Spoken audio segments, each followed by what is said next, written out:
Kita bergeser ke Lampung, pemirsa. Ya. Sakit hati dengan ucapan korban saat ditagih utang. Ini seorang tukang siomay kemudian membunuh seorang pegawai koperasi. Betul sekali.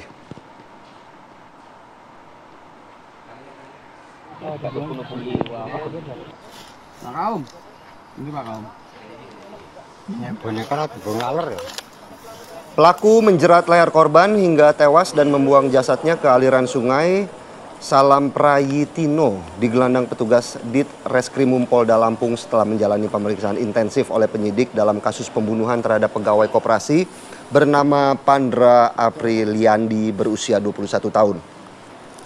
Pelaku yang merupakan tukang siomay keliling ini nekat menghabisi nyawa korban karena kesal ditagih cicilan pinjaman uang sebesar Rp500.000. Sebelumnya warga yang marah ini sempat membakar rumah pelaku.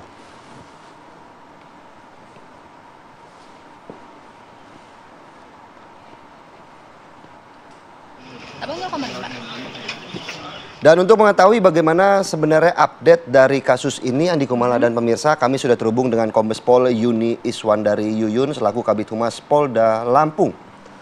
Selamat pagi.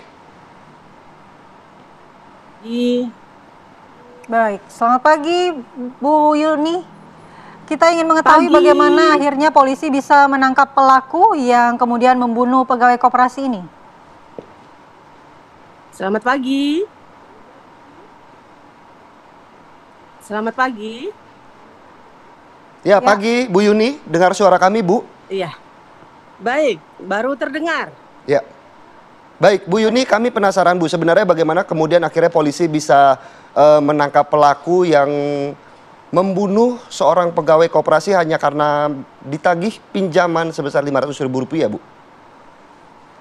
Baik, terima kasih. Bagaimana kepolisian bisa menangkap pelaku tersebut adalah suatu hal yang merupakan tanggung jawab dan tugas pokok dari aparat kepolisian untuk mengungkap kasus ini, membuat menjadi terang, karena pada saat kita menerima laporan polisi dari keluarga korban, itu sudah diambil langkah-langkah berupa pengumuman keterangan warga masyarakat yang hilang, kemudian dari pihak Polsek Natar dan juga dari Polres Lampung Selatan melakukan penyelidikan dengan mengambil keterangan beberapa saksi dari tetangga dan korban untuk menemukan pelaku, dan akhirnya pelaku ditemukan dan menerima laporan dari masyarakat tersebut, dan pelaku juga menyerahkan diri pada hari Kamis. Ya, Bu Yuni, apakah benar motif dari pelaku ini membunuh korban karena hanya ditagih utang Rp500.000 tersebut, ataukah ada motif lainnya? Tidak ada motif lain, memang pada saat itu si pelaku memiliki utang dan ada kewajiban untuk membayar sebesar Rp125.000 setiap minggunya. Namun karena si pelaku mengucapkan kata-kata kasar dan si korban mengucapkan kata-kata kasar dan pelaku tidak terima, kemudian mengambil golok dan benang seperti senar, sehingga apa yang terjadi itu sudah di luar pemikiran kita ya, kalau sudah tersinggung dengan kata-kata yang kasar seperti itu. Baik, Bu Yuni, dari berita yang kami dapat bahwa warga sekitar ini sempat membakar rumah dari pelaku. Apakah memang pelaku ini sosok yang seperti apa kalau di mata warga sekitar, Bu? Informasi yang kami terima itu pengerusakan dari rumah pelaku, namun hanya sebentar, hanya sebuah kamar yang dirusak. Namun kepolisian sudah memadamkan dan hanya beberapa benda-benda yang ada di dalam rumah tersebut.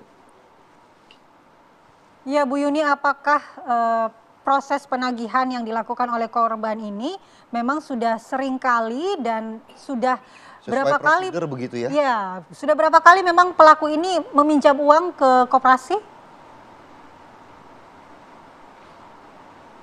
Pelaku memang memiliki utang dan harus dibayar dan sudah beberapa kali bertemu dengan korban. Baik. Lalu untuk ancaman hukumannya seperti apa, Bu Yuni?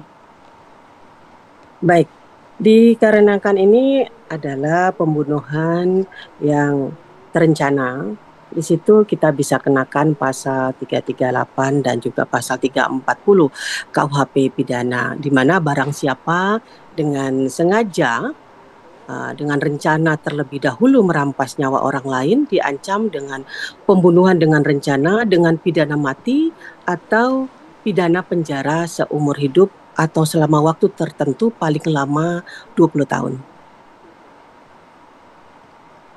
Baik, terima kasih Kombes Pol Yuni Iswandari Yuyun selaku Kabid Humas Polda Lampung untuk penjelasannya terkait kasus pembunuhan yang terjadi di sana. Selamat pagi dan terima kasih telah bergabung bersama kami. Pagi. Dan pemirsa, apa kabar kasih. Indonesia Pagi akan kembali sesaat lagi. Di segmen selanjutnya kami akan menghadirkan dialog yang lagi hangat ya di media sosial. Ini melibatkan wibu-wibu begitu ya. Bukan wibu-wibu, bukan ibu-ibu, tapi wibu-wibu karena bendera One Piece lagi viral disandingkan dengan bendera merah putih. Sesaat lagi.